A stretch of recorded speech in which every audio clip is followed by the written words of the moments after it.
Swastiastu, Om Anubadrah Kertawiantu Iswatah, Om Yang Widi, semoga pikiran yang baik selalu datang dari segala penjuru.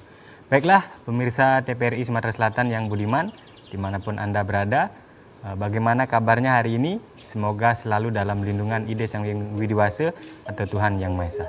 Senang sekali saya, Made Sudiama, dapat kembali menjumpai Anda dalam acara yang sangat luar biasa yang memberikan pengetahuan spiritual Hindu, yakni Mimbar Agama Hindu. Baiklah, sudah lama kita tidak berjumpa, semoga kita selalu dalam keadaan sehat, selalu bisa bersyukur apapun aktivitas yang kita jalani. Baiklah, para pemirsa dan kawan-kawan di studio, kita hari ini akan membahas tema yang berjudul Moderasi Beragama Menuju Manusia yang Unggul. Nah, untuk membedah tema kita pada sore hari ini, maka kita kedatangan seorang narasumber yang sangat luar biasa. Beliau adalah seorang sesepuh juga di Sumatera Selatan. Kiprahnya di keumatan di Sumatera Selatan sudah tidak bisa diragukan lagi. Saya perkenalkan, beliau adalah Bapak Wayan Telabah. Om Swastiastu, Bapak. Om Swastiastu. Bagaimana kabarnya, Bapak? Baik, sehat.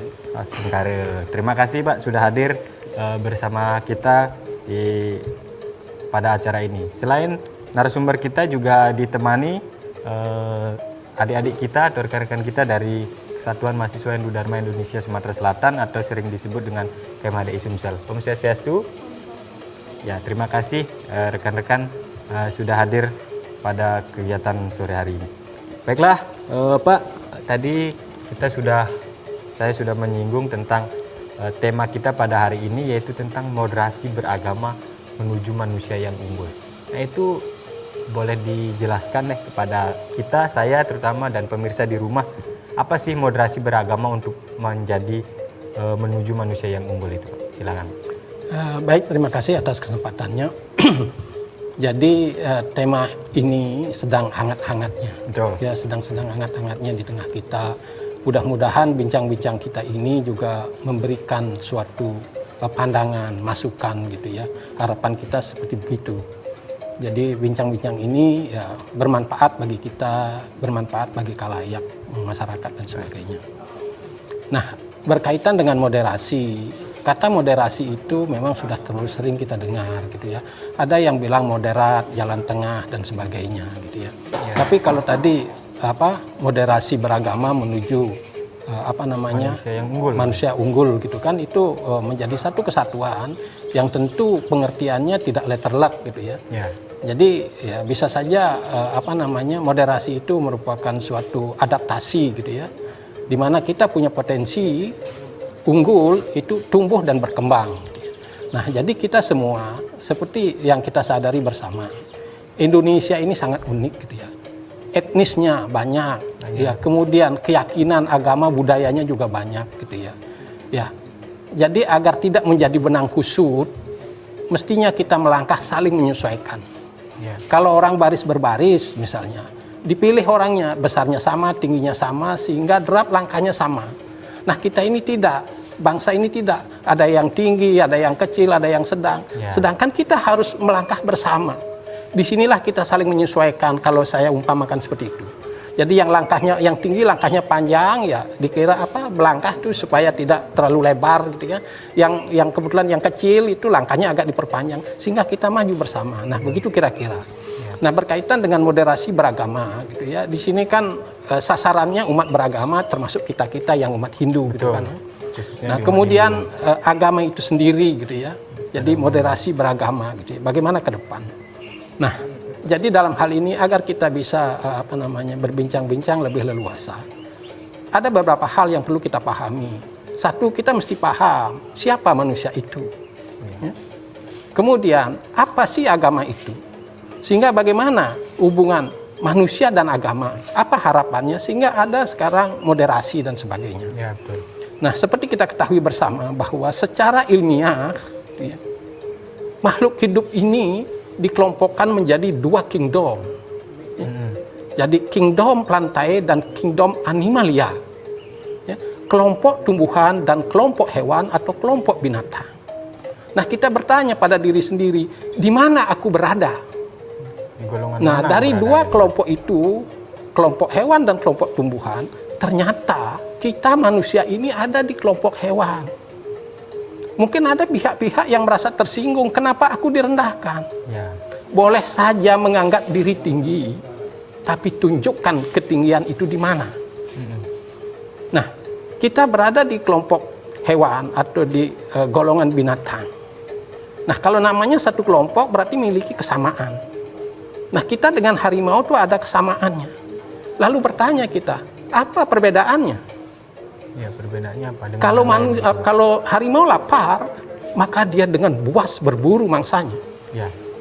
Tapi kalau manusia lapar, jangankan lapar, manusia kenyang, makmur, bahkan kaya, masih korupsi. Masih menyakiti gitu Pak ya. Masih korupsi dia Ya. itu. Kalau harimau kenyang, ada nanti rusa lalu lalang dekat-dekat di situ, tidak akan digubrisnya. Karena dia Ular sudah merasa juga kenyang, ya. hewan buas.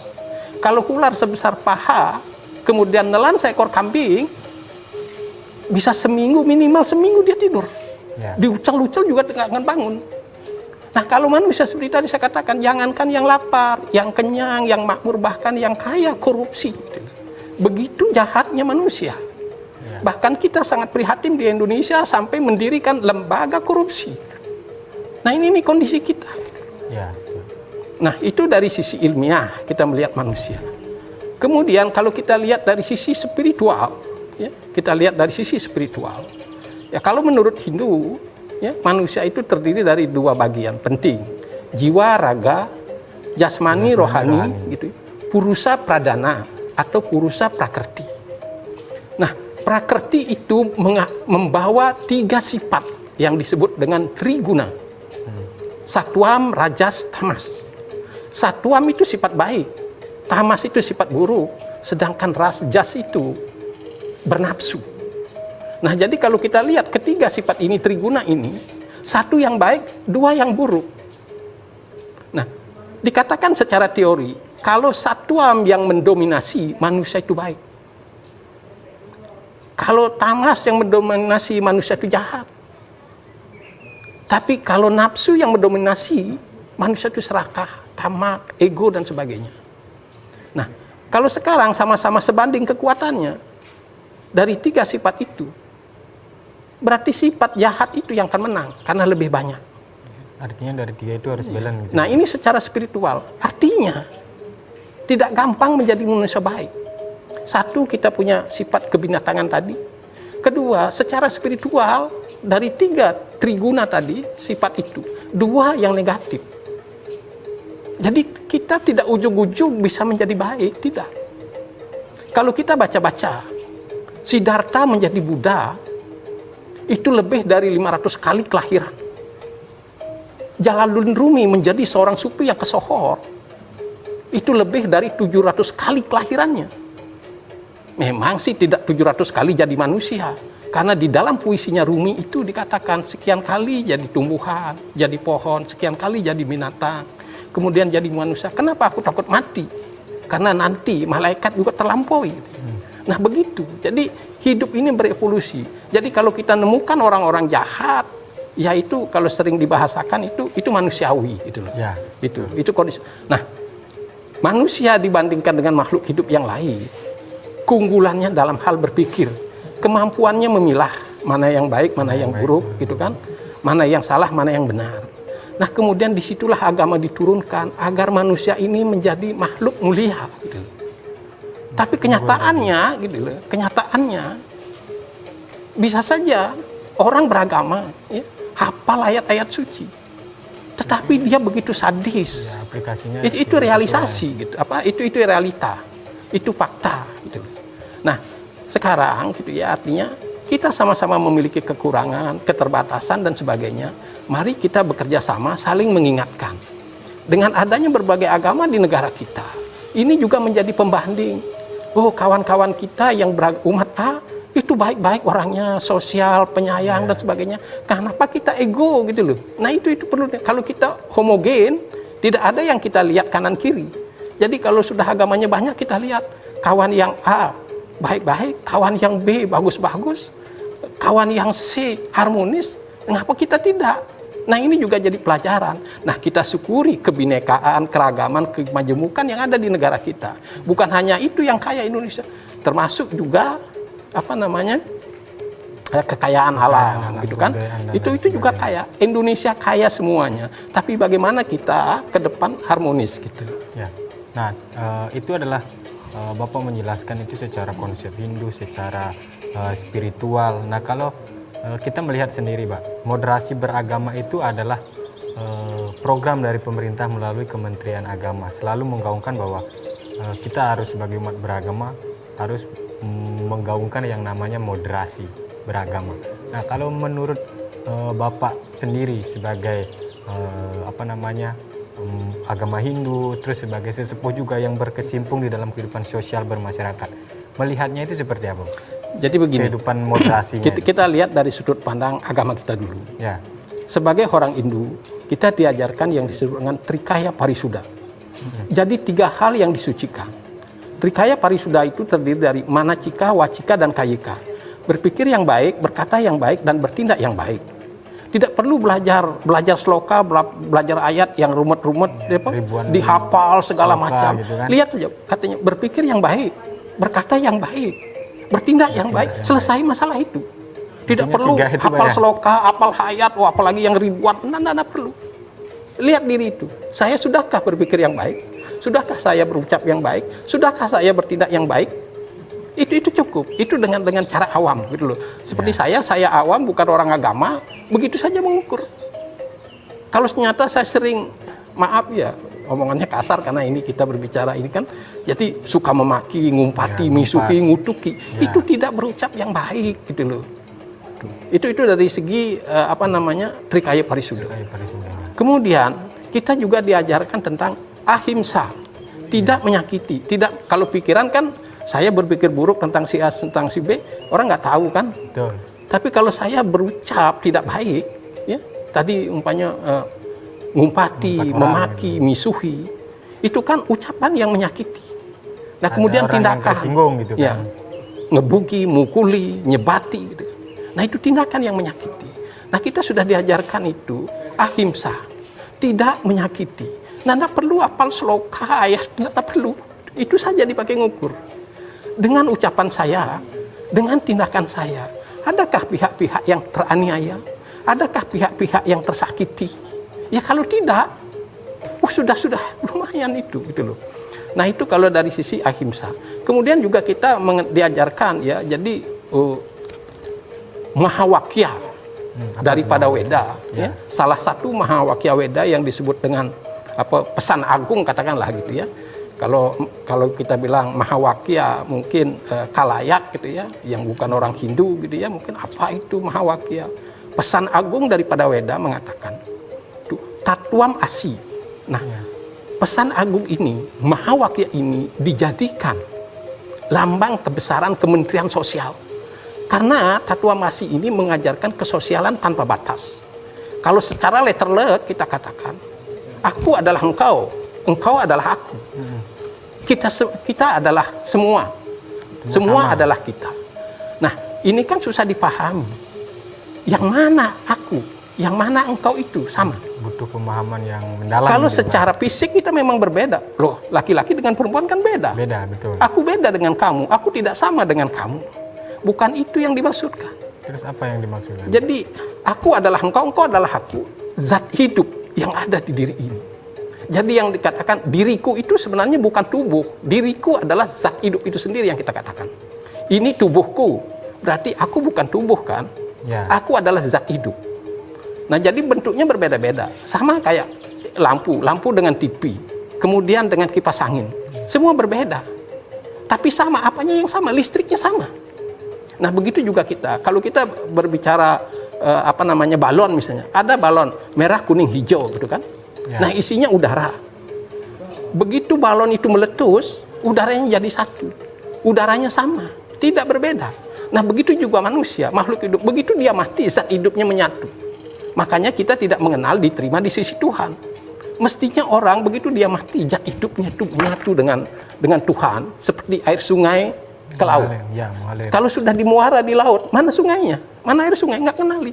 Kalau umpamanya saya mati, menyatu dengan Tuhan, orang nggak kenal. Mana Wayan Telabah katanya? Nggak ada gitu. Sudah nggak ada. Nah, kenapa kita tidak bisa menyatu? Jangankan menyatu kepada Tuhan. Kalau kita ini sama-sama meninggal di waktu yang sama, tidak bisa menyatu. Karena kita terlalu kuat mengidentifikasi diri. Seperti saya. Aku Wayan Telabah, aku dokter hewan, aku orang Bali, aku orang Hindu. Ini yang membatasi kita. Sehingga kita tidak bisa bergabung dengan yang lain. Nah, begitu juga seperti balon tadi. Begitu balon meletus, mana udara balon A, mana udara balon B, mana balon tidak kita kenali. Malah udaranya sudah menyatu dengan udaranya semesta. Ya. Itu yang Tatua Mas itu. Aku adalah engkau adalah aku, zat hidup itu. Kenapa kita harus bertengkar dengan kepentingan fisik? Kita berebut makanan misalnya, kita haus berebut air gitu loh. Ini kan urusan fisik. Nah, mestinya itu kita pahami bersama. Ada orang dia haus ngelihat kawan-kawannya berebut, dia cuma bengong aja nontoni. Ya, kenapa aku harus diperbudak oleh tubuhku gitu loh. Ya, gitu. Mulutku haus, aku diperbudaknya sampai aku berebut, malah ada nanti sampai berkelahi mungkin karena nggak kebagian. Ya. Nah, kalau yang menyadari aku adalah engkau adalah aku. Jadi dia tidak diperbudak oleh tubuhnya. Tubuh gitu. Baik Pak, sangat menarik pembahasan kita, tapi jangan kemana-mana. Kita akan lanjutkan setelah pesan-pesan berikut ini.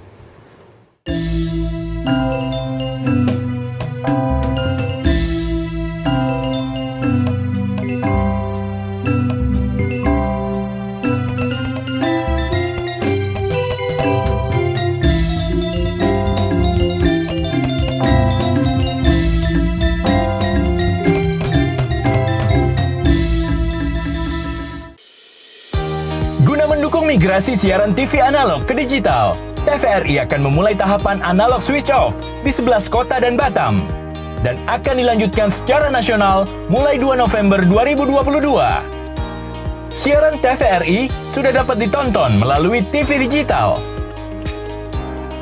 Terdiri dari 4 kanal digital. Kanal 1 TVRI Nasional, Kanal 2 TVRI Daerah, Kanal 3 Budaya, dan Kanal 4 Olahraga. Siaran TV digital dapat dinikmati dari televisi yang telah dilengkapi perangkat digital atau dengan televisi lama menggunakan set-top box. Siaran TV digital memberikan kualitas gambar yang bersih, suara jernih, dan beragam konten secara gratis. Yuk beralih ke digital. TV digital bersih, jernih, canggih.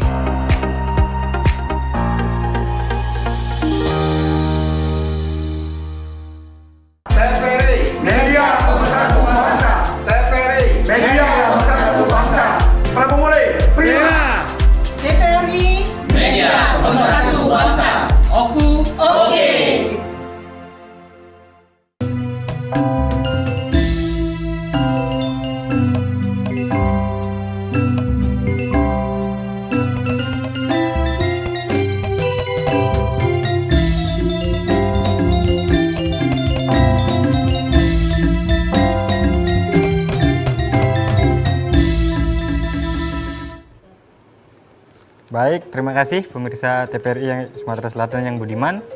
Kita lanjutkan pembahasan kita, sangat menarik tentang bagaimana moderasi beragama menuju manusia yang unggul tadi. Sudah banyak Pak menyinggung tadi bahasan tentang moderasi beragama secara konsep spiritual, konsep kebangsaan, dan yang lainnya. Mungkin bisa dilanjutkan Pak tadi yang sempat terpotong penyampaian Bapak tadi.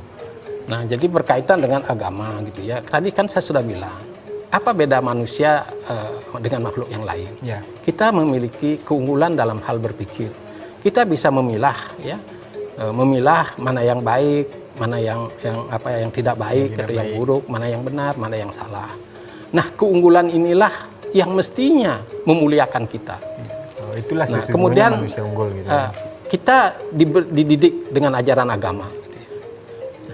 Ini untuk satu, membangun moralitas, akhlak, budi pekerti. Ini mesti yang terbangun. Mental spiritual itu mesti terbangun gitu loh. Dari kesadaran dalam diri itu. Jadi dengan adanya agama gitu ya, dengan diberikannya kita agama, pelajaran agama gitu ya, pandangan spiritual itu, ya kita menjadi lebih sosial, lebih pemaaf gitu, lebih rendah hati gitu. Nah, jadi hal-hal yang begini tidak akan mungkin orang berkelahi gitu loh. Ya. Dengan dia beragama, paham terhadap hal-hal ketuhanan, dia menjadi rendah hati, menjadi pemaaf gitu kan, menjadi lebih sabar dan sebagainya. Tidak mungkin kita akan bersinggungan dengan yang lain. Kalau toh harus berdesak-desakan, dia menjadi berpelukan mesra gitu loh. Tidak ada yang ini. Orang seperti katakanlah, kalau dia sudah menghayati itu menjadi lebih penyayang dan sebagainya, dipijak saja dia, maaf Pak, saya kepijak katanya. Ya. Nah, sedangkan kita mungkin ngomongnya lain. Pak, di mana kau taruh sembarangan naruh kaki gitu. Nah, orang kepijak aja minta maaf, kita mijak malah marah gitu loh. Gitu. Nah, itu jadi kalau sekarang ada moderasi gitu, mungkin kurang pas ya kita katakan. Agama ini gagal membangun moralitas. Ya. Kalau kita berbicara secara individu, agama ini gagal membangun kemuliaan kita. Atau kalau kita berbicara secara luas, agama yang ada di Indonesia gagal membangun moralitas bangsa. Itu yang kita prihatin, itu yang kita sedih gitu loh. Makanya seperti tadi saya katakan, mengulangi lagi apa yang saya katakan. Dengan keragaman ini adalah keindahan. Kalau orang katanya taman gitu ya, kalau taman itu semua bunganya putih, ada semua bunganya merah, ya seperti ada di api unggun kita kan kalau merah semua. Kalau ada yang putih, ada yang merah, ada yang kuning, ada yang ungu, ada yang biru. Betapa indahnya panorama ini. Nah, begitu juga kita. Dengan banyak agama di Indonesia, kita rukun, kompak, harmonis. Orang dari luar itu iri melihat. Di Indonesia tuh banyak agama, etnisnya banyak, pulaunya banyak yang bisa nyekat-nyekat dia. Orang satu daratan saja bebalak gitu kan. Ya. Ini dia pulau-pulau besar, Kalimantan, Sulawesi, Sumatera, Papua. Itu sudah sekat-sekat, memisahkan mereka. Tapi mereka bersatu, kompak. Orang bakalan iri. Oh, ternyata surga itu ada di Indonesia, tidak di tempat lain. Nah, ini yang perlu kita bangun kesadaran pada diri sendiri gitu loh. Nah, di dalam tema ini, bincang-bincang ini ya mudah-mudahan bincang-bincang kita ini ada manfaatnya. Betul. Ya buat khalayak gitu loh. Mari kita ke depan gitu ya, dalam beragama ini menjadi semakin, ya katakan tadi, penyayang, pemaaf, rendah hati, semakin sosial dan sebagainya, semakin peduli. Pasti hidup ini nyaman gitu loh. Nyaman sekali ke depan itu. Ya. Jadi dengan keragaman ini seperti saya katakan, loh, umat A rukun-rukun mereka. Tidak hanya rukun dengan intern A, mereka juga harmonis dengan B. Kenapa kita internal kita sendiri bebalak gitu loh. Nah, ini menjadi pelajaran kita bersama. Ya semoga ya Ida Sang Yang Widiwasa, Tuhan Yang Maha Kuasa memberkahi negeri ini, memberkahi bangsa ini, sehingga kita ke depan semakin harmonis, semakin percaya diri, semakin bahagia gitu. Baik, Pak. Sangat menarik juga tema dan bincang-bincang kita. Nah, tadi Bapak juga sempat menyinggung tentang etika manusia. Kadang-kadang bahkan ada di negara kita juga ada lembaga korupsi. Berarti orang yang kalau dikaitkan dengan moderasi beragama masih ada dalam tanda petik beberapa yang belum, Pak, memahami bagaimana kehidupan beragama, moderasi beragama itu. Makanya coba kita bedah. Kan kita tidak mensoroti yang jelek-jelek, tapi memang faktanya ada dari mungkin jutaan, ratusan juta penduduk Indonesia, 5% ada yang korupsi, ada yang berbuat tidak baik. Nah, itu seperti apa, Pak? Apakah kita sebagai manusia yang beragama, manusia yang berakhlak itu kehidupannya akan seperti apa? Jadi mungkin ini ya, jadi kenapa kita berapi-api berbicara tentang koruptor gitu ya? Betul. Padahal penduduk Indonesia berapa sekarang? Saya nggak hafal, 270. Apa sudah sampai 290 juta. Yang korupsi mungkin nggak ada 1.000 orang atau 10.000 orang. Kalau toh 10.000 orang masih sedikit gitu loh. Ya. Kenapa itu yang Bapak soroti gitu loh? Ya, atau kenapa itu yang Anda soroti gitu loh? Kan banyak yang baik gitu loh. Ya, sepertinya Anda ini pesimistis gitu loh. Ya. Kalau Anda sudah pesimistis gitu, gimana mau sukses? Orang bermodal gairah, percaya diri gitu loh. Belum tentu sukses, apalagi kalau Anda sudah pesimis kayak begitu. Itu ada benarnya memang pandangan seperti itu. Tapi saya membandingkan seperti kesehatan secara umum.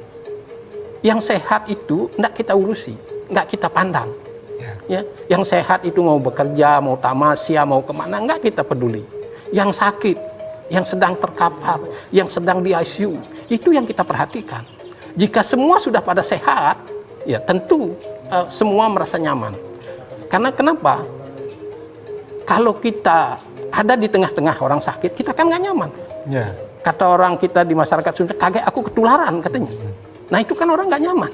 Kalau semua pada sehat, mau berpelukan, mau berjabat tangan. Kalau sekarang jabat tangan nggak boleh, ya harus seperti kita begini gitu kan. Ya. Nah kemudian kemana-mana harus pakai masker, pakai face shield gitu loh. Nah itu tidak boleh harus lebih jauh dari 1 meter, malah 5 meter, 2 meter. Nah, kalau sudah sehat semua, walaupun berdesak-desakan tidak masalah. Nah, begitu juga tentang yang saya katakan tadi, masalah koruptor, korupsi, dan sebagainya. Kenapa itu dibesar-besarkan? Kalau dilihat dari jumlah penduduk Indonesia itu kan nggak seberapa. Ya, cuma berapa persennya Tapi saja. kalau gitu semua tidak korup, kalau semua tidak curang, wah langkah indahnya hidup ini. Nah, itu yang kita hayalkan, itu yang kita dambakan, itu yang kita harapkan. Semoga saja itu terwujud gitu loh. Ya. Itu yang kita harap. Maka kita nyoroti yang jelek gitu, supaya yang jelek ini segera berakhir. Bisa kita Akhirnya perbaiki, semua menjadi gitu kan. indah gitu. Itu. Jadi kalau umpamanya bincang-bincang kita didengar pemirsa, lah ini orang pesimistis katanya. Ya, manang yang buruk-buruk saja gitu. Karena kita mengharapkan yang buruk itu setelah kita perhatikan, ya seperti sekarang kita Mendapat punya lembaga pencerahan KPK begitu kan. dan sebagainya, ya semoga saja koruptor itu tidak ada lagi di tengah-tengah kita. Dan tidak hanya koruptor, kecurangan apapun tidak ada. Sehingga tidak ada pihak-pihak yang merasa dicurangi, disakiti, dijolimi dan sebagainya. Sehingga benar-benar kita nyaman. Nah, dambaan kita ke depan seperti itu. Baik Pak, terima kasih. Nah, sekarang kita kembali ke tema kita yang agak lebih mendalam lagi Pak. Nah, kita tentunya umat Hindu di Indonesia kental dengan adanya upekara, perayaan-perayaan itu secara ritual yang menggunakan sesaji atau menggunakan sarana prasarana. Nah, kalau dilihat dari kehidupan beragama, kadang-kadang ada kawan-kawan kita yang tidak seperti itu atau tidak berbeda dengan apa yang kita jalankan, dengan apa yang kita lakukan. Itu seperti apa Pak? Kadang-kadang kan manusia ini kadang-kadang dalam tanda petik masih saja menjas bahwa agama kepercayaan atau aliran yang mereka bawa itu dia yang paling benar. Itu seperti apa Pak? Kadang-kadang kan supaya kita menyamakan persepsi agar kehidupan moderasi beragama ini bisa kita dapatkan di dalam masyarakat, khususnya di internal umat Hindu itu sendiri. Jadi begini, dalam beragama ini kan agama ini adalah jalan tol menuju Tuhan, begitu ya. Untuk menuju Tuhan. Tuhan itu tidak berwujud kalau di kita memahaminya Tuhan itu tak terpikirkan. Ya. Apa implikasinya? Tuhan itu tidak berwujud, tidak berbentuk. Maka implikasinya Tuhan juga nggak punya nama. Bagaimana ngasih nama yang tidak ada? Yang tidak berwujud, yang tidak terpikirkan. Kan aneh kita ngasih nama A, nama B, nama C. Nah, di dalam agama-agama ini, untuk bisa mengenal, memahami yang abstrak, digunakanlah simbol-simbol. Ya. Simbol itu digunakan. Nama itu juga simbol. Kalau saya tidak punya nama atau kawan-kawan tidak punya nama, bagaimana mengenalinya? Nah, jadi itu simbol. Semua pakai simbol. Jangan ngenyek orang yang menggunakan simbol. Kita menggunakan simbol karena memahami yang tak terpikirkan, memahami yang sangat abstrak itu tidak mudah. Malah kita memahami persamaan aja matematika tidak mudah gitu loh. Kalkulus tidak gampang gitu loh. Apalagi ada persamaan-persamar. Kalau zaman saya SMP ada istilah aljabar itu persamaan tersamar gitu loh. Persamaan tapi yang tidak nampak. Sehingga kita harus menganalisis soal itu dan membentuk persamaannya. Itu yang kita makanya semua agama menggunakan simbol. Ya. Nama Tuhan itu salah satu adalah simbol. Kalau tidak itu gimana kita? Ya, nah, jadi semua itu simbol. Nah, termasuk masalah ritual tadi. Jadi ritual tadi itu adalah simbol bakti kita. Membuat persembahan gitu kan. Kemudian di samping itu untuk membangun suasana. Kalau kita berada di lapangan gitu kan, lalu sembahyang. Itu dengan adanya simbol-simbol seperti ritual, inilah wujud bakti, rasa terima kasih, melakukan persembahan gitu ya. Pengabdian kepada Tuhan. Gitu. Memang Tuhan tidak lapar. Malaikat para dewa itu tidak lapar.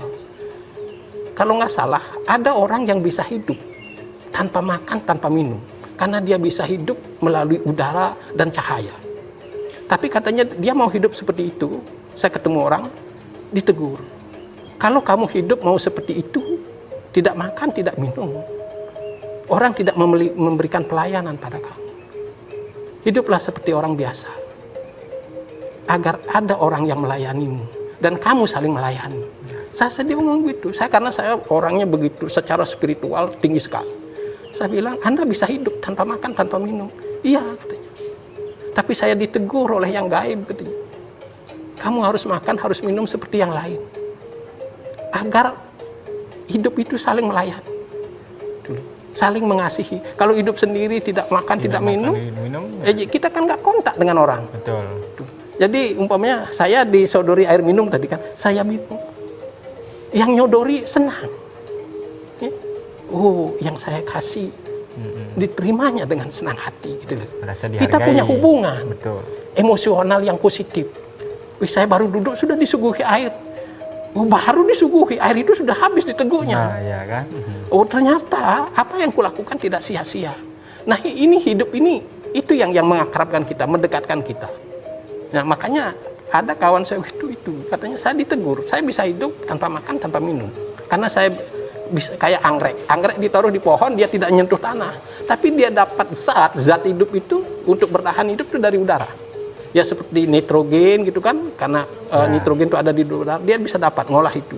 Nah, itu kawan ini ada orang bisa seperti itu, tapi dia tidak itu. Pokoknya dia tidak melakukan hidup tanpa makan, biasa bercanda makan. Baik, nah, Pak. itu kita membangun hubungan dengan manusia. Baik, terima kasih Pak. Nampaknya semakin kesini semakin menarik pembahasan kita, tapi pemirsa terus di depan layar kaca Anda, kita akan kembali setelah pesan-pesan berikut ini.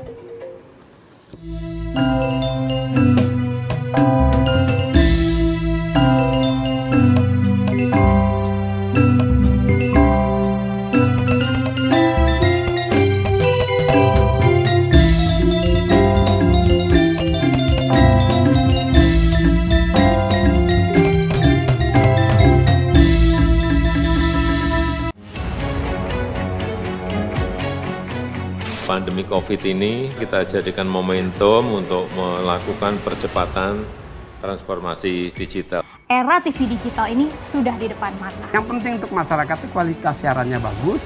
Bagi industri televisi itu sendiri atau penyiaran itu sendiri, agar segmentasi pasarnya nggak tergerus.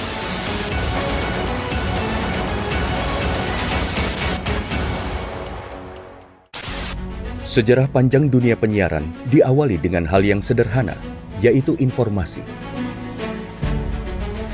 Semula informasi tersampaikan hanya didengar. Seiring waktu perkembangannya, informasi tidak hanya dapat didengar, melainkan dapat dilihat asal kejadian informasi itu melalui pesawat televisi. Pada tahun 1925, berdirilah Radio Batavia bentukan Hindia Belanda dalam menguasai informasi dan menjadi alat propaganda pada masa penjajahan di Indonesia. Melalui siaran yang terjadi pada tahun 1933, dipelopori oleh KGPAA Mangkunegoro ke-7 dengan mendirikan Solos Radio Vereniging atau SRV di Solo, dan di Yogyakarta berdiri Radio Mafro. Siaran SRV untuk melawan siaran hiburan budaya barat dengan siaran kebudayaan asal Jawa Indonesia yang siarannya sampai seluruh Hindia Belanda. Dan sejak tahun itulah menjadi tonggak sejarah penetapan Hari Penyiaran Nasional.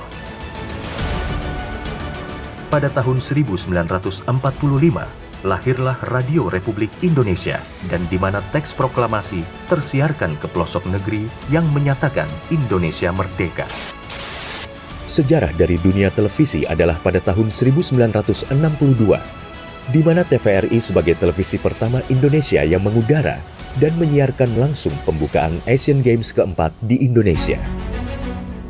Hingga saat ini, Hari Siaran Nasional telah menginjak masa 88 tahun sebagai saksi dunia penyiaran Indonesia.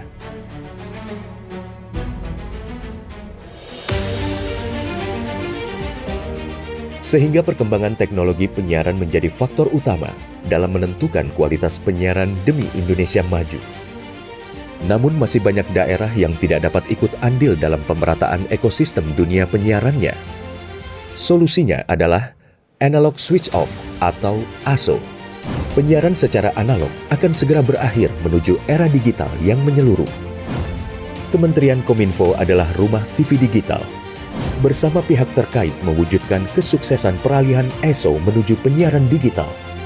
2 November 2022 menjadi penting dan sejarah bersama era siaran nasional, yaitu berakhirnya masa siaran analog menuju era TV digital. Digitalisasi televisi menjadi kepentingan bersama. Meratanya siaran hingga ke pelosok negeri, bersih gambarnya, jernih suaranya, dan canggih teknologinya. Menciptakan masa depan bangsa Indonesia yang lebih maju.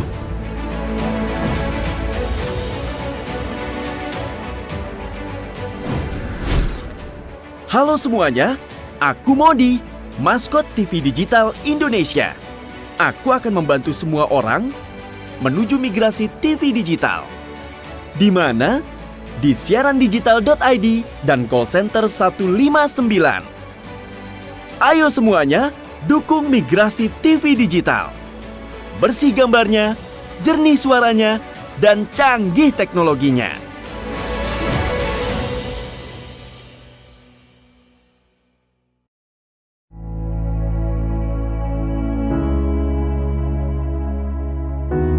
Pemirsa TVRI, pandemi COVID-19 belum berakhir. Sesuai anjuran Presiden, kita semua wajib pakai masker. Jangan pernah lepas masker saat bertemu orang lain. Mari disiplin. Indonesia pulih, Indonesia bisa.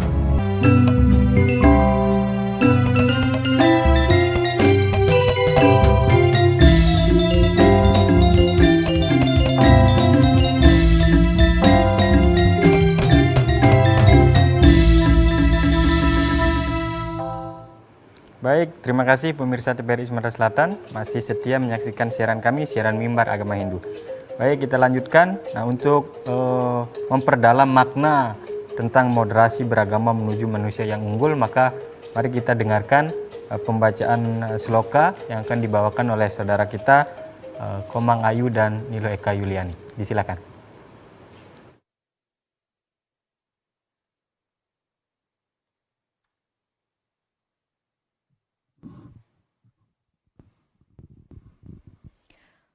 Om Swastiastu.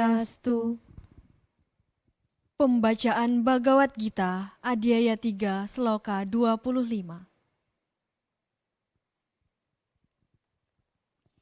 Sakta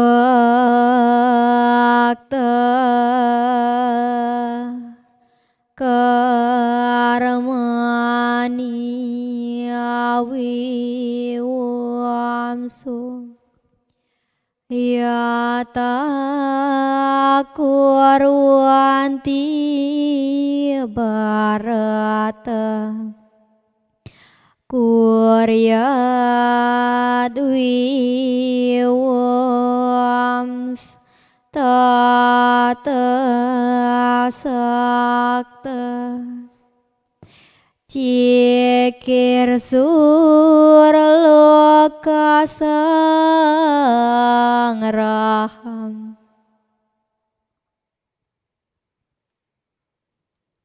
Seperti orang dungu yang bekerja karena keterikatan atas kerja mereka, demikianlah harusnya orang pandai bekerja tanpa kepentingan pribadi, wahai Bharata, melainkan untuk kesejahteraan manusia dan ketertiban sosial. Om Santi Santi Santi Om. Baik, terima kasih rekan kami Komang Ayu dan Nilo Eka, lantunan yang sangat merdu dari pembacaan Bhagavad Gita tadi. Semoga nilai-nilai atau arti dari Weda atau Bhagavad Gita itu bisa kita aplikasikan dalam kehidupan sehari-hari. Nah, kita akan lanjutkan tentang bagaimana moderasi beragama menuju manusia yang unggul. Tadi sudah banyak yang disampaikan oleh narasumber, mungkin bisa kita dilanjutkan Pak. Nah sekarang kita lanjutkan. Timbul pertanyaan dari saya, tadi banyak disampaikan tentang moderasi beragama menuju manusia yang unggul itu, kita sebagai manusia harus pintar bergaul, bersosial dan lain sebagainya. Nah sekarang ada pertanyaan Pak, sekarang di masyarakat, terutama kita masyarakat Hindu, ada pro dan kontra, dalam tanda petik itu hukumnya atau bagaimana hukumnya kita mengucapkan atau memberikan atau mengucapkan perayaan Selamat Hari Raya kepada saudara-saudara kita yang berbeda kepercayaannya. Kalau menurut konsep Hindu atau menurut ajaran Hindu itu seperti apa Pak? Karena ini kan erat kaitannya dengan kehidupan yang moderasi beragama itu. Jadi kalau di Hindu tadi kan sudah saya sampaikan dengan cara menggebu-gebu taklamasi itu. Aku adalah engkau, engkau adalah aku. Semua itu adalah kita, kita adalah semuanya. Jadi kalau mengucapkan apapun, asal tidak ngumpati, misuhi, memaki, ngutuki, itu tidak ada dosanya. Ya, berarti tidak itu ada sudah sudah ditegaskan di taklamasi itu. Aku adalah engkau, engkau adalah aku. Nah kalau sekarang ya kita dengan senang hati mengucapkan Selamat Hari Raya kepada saudara-saudara kita umat A misalnya. Ya. Dan mereka pun dengan senang hati menerima. Dan lingkungan tidak dirugikan. Apa mungkin Tuhan murka sama kita? Ya. Nah ini dari sisi pikiran saja, dari segi logika saja, itu sudah sangat tidak masuk akal. Kita mengucapkan Selamat Hari Raya kepada saudara-saudara kita yang beragama A misalnya. Ya. Mereka, orang kita aja, oh Pak Wayan Selamat Hari Raya Nyepi, semoga berlimpah berkah, dan kita senang banget gitu loh. Nah begitu juga kita mengucapkan pada kawan-kawan kita, saudara kita yang beragama A, beragama B, dan beragama C. Mereka pasti bangga, mereka pasti senang. Dan tidak ada pihak yang dirugikan, dijolimi, disakiti. Apa Tuhan murka sama kita? Nggak mungkin itu. Nggak mungkin itu. Makanya beragama itu jangan beragama letterlek gitu loh. Ya. Jadi beragama itu buku, kitab itu sebagai referensi untuk membangun wawasan dan pandangan. Kalau menurut saya seperti itu. Makanya saya waktu saya dinas, di meja saya tidak hanya buku agama Hindu, buku macam-macam. Maka kawan-kawan itu pada heran, buku Pak Wayan banyak banget katanya, buku macam-macam ada di mejanya katanya, tidak hanya buku agama Hindu katanya. Loh saya menyukai. Artinya mencari referensi begitu kan Pak? Ya, jadi mengukur jangan beragama secara letterlek, apa kata sloka, apa kata ayat suci. Tapi beragama dengan nurani. Nurani itu yang dipakai ngukur, yang disebut dengan suara hati atau suara batin. Orang beragama hafal dia sloka, ya kalau Hindu mengatakan sloka, kalau secara umum kita katakan ayat-ayat suci, hafal dia luar kepala. Oh tafsirnya hebat, tapi dia kejam. Kenapa? Karena mata batin, suara hati nuraninya itu mati. Nah makanya seperti tadi saya katakan, Trikaya Parisuddha, berpikir yang baik, berucap dan berkata yang baik, bertindak yang baik. Tidak perlu belajar sloka, belajar ayat-ayat, tidak perlu. Kenapa kita harus hafal ribuan ayat? Agar kita menjadi orang baik. Kalau dengan tidak membaca itu kita sudah baik, makanya banyak orang spiritual itu buta huruf. Karena dia tercerahkan. Orang yang baik itu tercerahkan. Atau kalau katakanlah secara umum, orang yang baik itu mendapatkan hidayah sekalipun dia buta huruf. Nah, kita hafal sloka ribuan ayat, kita hafal, hidayahnya tidak ada. Ya, karena kita tidak baik. Dulu. Banyak orang-orang buta huruf tercerahkan, mendapat hidayah. Karena Tuhan memberkahinya. Karena dia orang baik. Kita bisa ngoceh kemana-mana, hebat, dia jadi narasumber katanya. Tapi di hati ini jauh dari kebaikan. Kita dengki, kita iri dengan orang. Nah. Hafalah semua sloka itu. Hafalah luar kepala ayat itu. Keberkahan, hidayah, pencerahan, nol. Nggak akan kita dapatkan. Nah terus sekarang bagaimana caranya membangun kesadaran itu Pak? Kadang-kadang kan saya tentunya sebagai orang muda, anak muda, adik kita juga anak muda. Nah untuk membangun kesadaran itu, membangun kesadaran beragama yang berasal dari nurani itu, triknya seperti apa Pak? Boleh bisa berbagi dengan saya atau pemirsa di rumah? Jadi apa namanya yang berkaitan dengan itu kan seperti tadi kita katakan, tujuan orang beragama untuk menjadi lebih rendah hati gitu loh, atau rendah hati, pemaaf, sabar, penyayang, sosial gitu loh. Nah itu tujuan kita. Nah kita sekarang sudah beragama, ya kalau mau sosial tidak harus kita nyumbang dalam bentuk duit gitu loh, beras gitu kan. Bisa saja ngasih petunjuk jalan, dek atau pak, ini saya mau ke anu, tapi saya nggak tahu di tempat ini kemana. Kira-kira nanti ke arah mana kami mau ke A gitu. Biar nah, dengan memberitahu yang benar itu juga kita sudah menunjukkan bahwa kita punya rasa sosial, mau membantu orang, menolong orang. Jadi banyak cara. Karena kadang-kadang orang kalau kita berbicara menolong orang, asosiasinya duit itulah, ngasih uang. Tidak begitu gitu loh. Ngasih petunjuk, ngasih pandangan, itu membantu. Malah kata bapak saya, memberi pandangan itu adalah pemberian yang tak pernah habis dirasakan orang. Kalau sekarang orang lapar kita kasih nasi bungkus, senang dia, kenyang kan? Dia sedang makan dia nikmat banget, kenyang sudah, lapar hilang itu kesannya. Tapi kalau orang dikasih nasihat gitu loh, dia sampai mati, bahkan sudah mati gitu loh, jiwa rohaninya tuh masih pegang itu. Betul. Makanya nasihat itu lebih berarti dari sekedar nasi bungkus. Nah, bukan saya mengabaikan memandang rendah orang bersedekah nasi bungkus, tidak begitu gitu loh. Tapi kalau bisa kita bisa memberikan sedekah berupa pandangan yang baik. Nah seperti sekarang kan pemerintah ini kan sepertinya bingung gitu loh. Jadi katanya di sekolah perlu didik budi pekerti. Sekarang perlu moderasi. Agama itu lebih dari moderasi, lebih dari budi pekerti. Saya kan bilang tadi, agama itu kan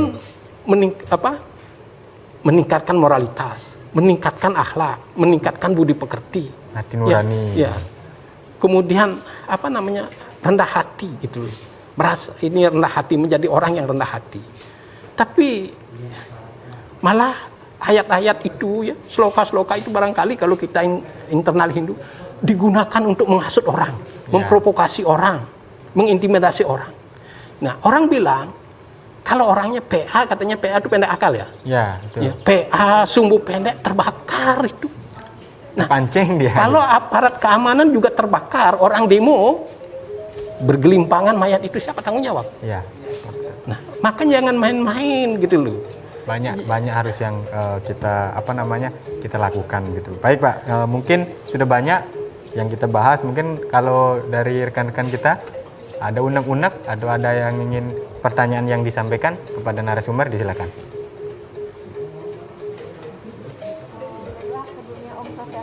Om Swastiastu. Perkenalkan, saya Koma Widandari dari Satuan Mahasiswa Hindu Dharma Indonesia Sumatera Selatan. Mungkin tadi sudah dijelaskan secara detail sekali bagaimana itu pelaksanaan moderasi beragama, kemudian secara spiritual bagaimana. Mungkin pertanyaan saya lebih ke sebagai mahasiswa ya Pak ya. Kita sebagai mahasiswa ini bagaimana sih Pak caranya untuk lebih memahami tentang moderasi beragama, karena bisa dibilang mahasiswa sekarang ini apatis terhadap kehidupan beragama Pak. Mungkin bisa diberikan solusi bagaimana kita lebih memahami tentang moderasi tersebut. Terima kasih. Om Santi Santi Santi Om. Santi Santi Om. Terima kasih pertanyaannya Pak. Langsung Pak dijawab pertanyaannya. Tentang moderasi. Moderasi itu kan katanya jalan tengah gitu ya. Kemudian moderat, jalan tengah, tidak ekstrim dan sebagainya. Nah, kalau kita belajar agama yang benar gitu ya, berusaha untuk memupuk nurani, moderasi itu otomatis gitu loh. Karena saya tidak ingin sih berseberangan dengan program pemerintah gitu loh. Ya. Sekarang pemerintah menggalakkan moderasi atau menggalakkan tentang membangun budi pekerti gitu loh ya. Agama itu sudah lebih dari segalanya. Cuma yang kita prihatin, kenapa ya agama itu ya, bisa menjadi alat kekejaman. Ya, saya dengar ya orang ke Eropa gitu loh. Kalau kita bilang kita beragama, orang pada heran. Katanya, orang heran kenapa? Masa di era sekarang masih ada orang yang beragama katanya. Karena beragama itu menjadi sumber bencana sepertinya. Padahal kita kan beragama, bagaimana kelak kita meninggalkan dunia panah ini, mencapai kebahagiaan dan kedamaian abadi. Kan itu gitu loh. Tapi kenyataannya agama ini menjadi alasan orang ribut, menjadi alasan orang bertengkar, menjadi alasan orang bebalak dan sebagainya. Itu yang kita prihatin. Makanya dengan bincang-bincang ini ya, kita harapkan kita tidak mengkritik orang ya. Mungkin apa yang kita omongkan ada benarnya. Tokoh agama, guru agama perlu introspeksi diri. Apa yang salah? Karena mereka yang ngajarkan itu. Mereka yang mendidik generasi muda itu. Mendidik anak-anak, mendidik remaja, mendidik pemuda-pemudi kita. Mestinya mereka ke depan itu kan, ya seperti saya bilang, Indonesia ini adalah taman yang indah dengan adanya keragaman. Kalau semua di ruangan ini bunga merah kayak begini kan seperti terbakar ruangan ini. Kalau ada yang putih, ada yang biru, ada yang begitu indah. Nah makanya kebinekaan, keragaman, yang menunjukkan mari kita pupuk. Gitu. Dan moderasi itu kita sambil saling menyesuaikan. Kita sesuaikan diri itu gitu loh, saling beradaptasi, tidak mencari menang-menangan. Nah, kalau ada beberapa pihak di satu tempat, suatu wilayah gitu ya, suatu daerah menang-menangan, ya hancur semua. Ya. Kita sedari SD sudah dikasih pandangan yang bijak. Menang jadi arang, kalah jadi abu. Nggak ada yang menang, nggak ada yang untung. Nggak ada gunanya gitu ya. Sudah dari kecil kita sudah dipesani kayak gitu. Nah, menang jadi arang, kalah jadi abu. Jangan bebalak dengan saudaramu, dengan balak dengan siapapun. Karena kamu tidak akan ada untungnya gitu loh. Ada orang bilang kalau kita nyakiti orang, walaupun sekarang kita sudah saling memaafkan. Saya pernah ditanya sama senior, Yan katanya, nah ini pensil 4B lunak. Ini penghapus, ini kertas baru. Coba garis di sini, koreskan ini yang lembut. Hapus, tidak hilang. Maka akan masih bebekas gitu loh. Maka kalau kita nyakiti orang, betapapun dia ramah, betapapun memaafkan, bekas itu masih gitu loh. Nah makanya bagaimana sekarang moderasi itu? Itu kan kita sebagai umat Hindu diajarkan ahimsa, tidak menyakiti, jangan nihan menyakiti orang. Kemudian peganglah trikaya parisuda itu. Berpikir yang baik, berucap yang baik, dan bertindak yang baik. Niscaya alamat sampai di seberang. Baik, terima kasih Pak. Jawabannya luar biasa. Makanya jangan kemana-mana, pemirsa TVRI yang budiman. Kita akan lanjutkan setelah pesan-pesan berikut ini.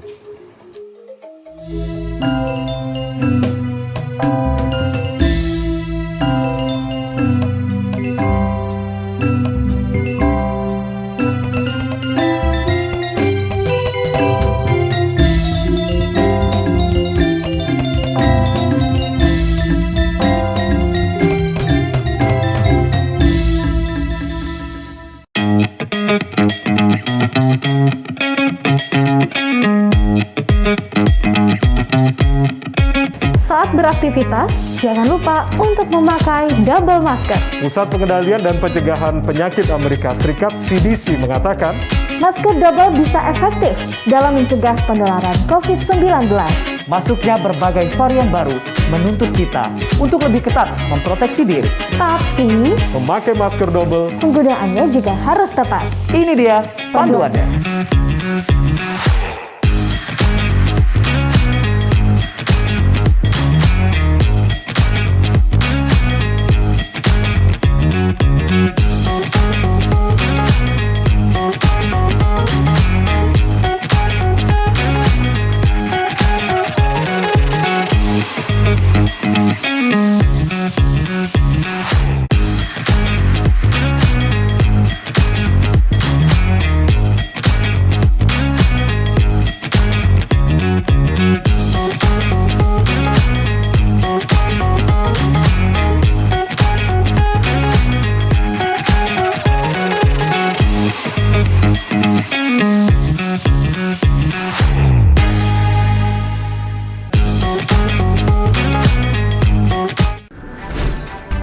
Halo semuanya, aku Modi, maskot TV Digital Indonesia.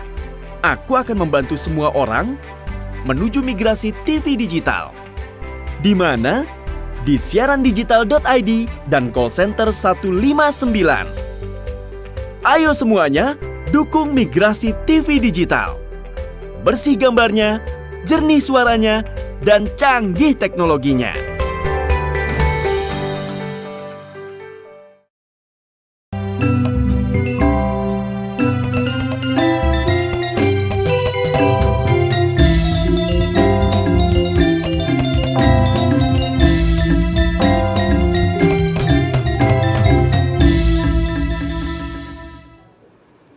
Baik, terima kasih pemirsa TVRI Sumatera Selatan masih setia menyaksikan siaran kami, siaran Mimbar Agama Edu.